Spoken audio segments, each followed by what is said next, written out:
Here's Elliott wave forecast for March 9th, 2012.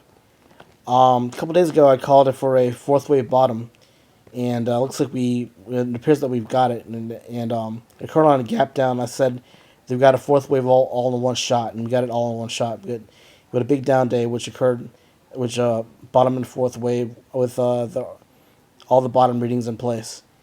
And we got the first impulse yesterday, and today we've got a third wave.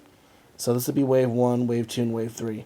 If the third wave is 1.618 times wave 1, your target is high as 3,000. That'd be wave 1, wave 2, wave 3. That's 1.618 times wave 1. And there's two fundamental events happening tonight. There's the Greek thing, whatever they can do with it. I don't know. I really don't have any clue what they're doing, but whatever it is, they're going to be like talking about the debt swap or something. I don't understand that stuff, but all I know is that's going to move the market. And of course there's the unemployment report, which is going to be at 8:30 tomorrow morning.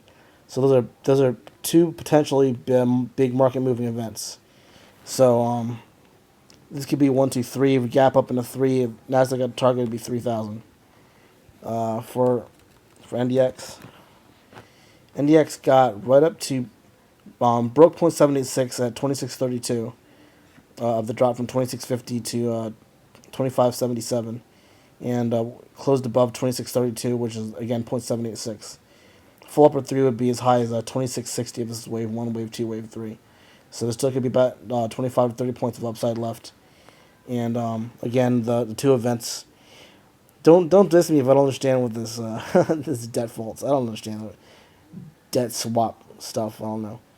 I'm an Elliottician, so if all I know is that it's going to move the market, so just give me a break here.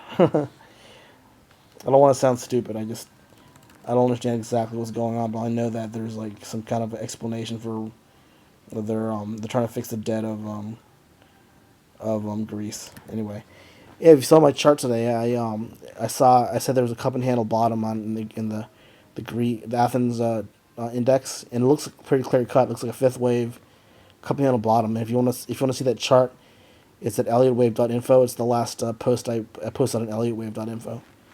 Anyway, for S&P, that's what I know is Elliott wave. So don't get mad if I don't understand exactly what they're doing. It doesn't really matter what they're doing as long as I know that it moves the market. Okay, all right. S&P. This would be wave 1, wave 2, wave 3, and the highest target I have for 3 would be as high as 1372 to 1375. The third wave. So there's still a bit more third wave left. This would be one. This would probably be 1 of 3, 2 of 3, 3 of 3, and 4 of 3, for 5 of 3. So there's if there's a positive reaction to both events, then I can see a gap up to around 1375 in S&P. For the Dow, of course, if there's a negative response, you might turn to wave 2, but that is in the back of my mind because no one really knows what's going to happen the next like 12 hours between now and 8:30 a.m. because there's the Greece thing, and then there's the jobs number. Anyway, for the Dow is the weakest chart by far, but wave 1, wave 2, wave 3 will target as high as 13,000 or 12,980 or 13,000. So we got a third wave, but still the more third wave left. So I expect if there's a gap up, that it would hit those targets, or for the Dow for 12,980 to 13,000. And again, there's the two events. I'm probably gonna be staying up until late to see what happens, because I've got heavy positions right now, and if you knew what happened in the past like week or the past 3 or 4 days, I bought Apple and TQQQ at the highs, and obviously you know what happened. Apple dropped from 547 to 517, and TQQQ dropped from 106 to 98. And most people would abandon their positions like at the bottom, and get really mad and frustrated and be like, I don't want to trade anymore. But since I know Elliott Wave pretty well, and you see, I don't know where I'd be without Elliott Wave. I have no idea where I'd be as a trader without Elliott Wave. I knew what was happening. I was like, oh, this is a fourth wave, no problem. I'll just ride it out, no problem. And there's a zigzag in Apple, that's fine. I got an ABC zigzag, and I was like, okay, that's fine. That's exactly what I wanted. And I was waiting for the A, the B, and the C. I knew the C was coming. I was like, it's not a loss until I sell, so I'm gonna hold on. and I held on to Apple through thick and thin. When it dropped from 547 to 517, I held on to it, and TQQQ when it dropped to 98 from 106. And since Elliott Wave is a guide for me, and it's a savior for me. I have no idea where I'd be without it.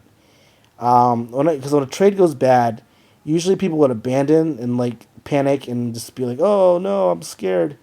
But I play. You know, if you're on my if you're a subscriber of mine, you'll know that I'm like in my on the radio on the audio broadcast, just kind of like singing along to the music and kind of chilling out. Even during the trying time of the 30-point drop in Apple, I was like, everything's cool. I know what's going on. It's a zigzag. It's a fourth wave gap down. I know what's going to happen. We're going to turn around and it's going to go right back to what I paid. And guess what happened today? Apple went from 517 to 542, 2 points from what I paid. I paid 544.50 for Apple. I didn't pay 547. I paid 544.50, and on two on I this is combined two trades, and I paid 544.50 on Apple, and it's now 542. And TQQQ it went from 98 to 105.20, and I paid 106. So the losses are very minor right now, and I expect to actually make money in these positions soon, hopefully in the next couple of days, or at least tomorrow. But again, I don't know where I'd be with that Elliott wave. I really wouldn't be anywhere. I would not exist without Elliott wave. So thank you, R and Elliott, for everything, and not Proctor. All right, I'll thank Proctor. I hate him. Anyway, yeah, I don't like Proctor there. I don't like him at all.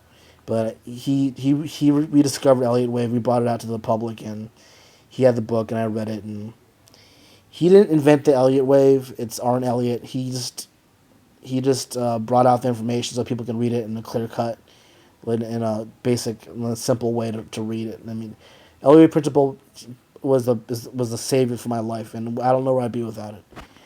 So, I mean, trades like this it would have been a disaster. It would have been like, oh, everybody leaves me.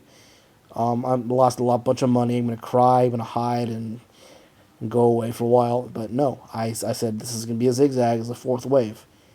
Yeah, I knew it was a fourth wave. I was like, okay, I'm into a fourth wave. I'll be okay. I know it's happening. And yeah, so anyway, that's what I do. So when things get when there's trying times for a trade, I know exactly what's happening. So the Elliott wave will guide me out, and that's what I do for that, and that's what I do for everybody who's a subscriber. Okay, that's a wrap.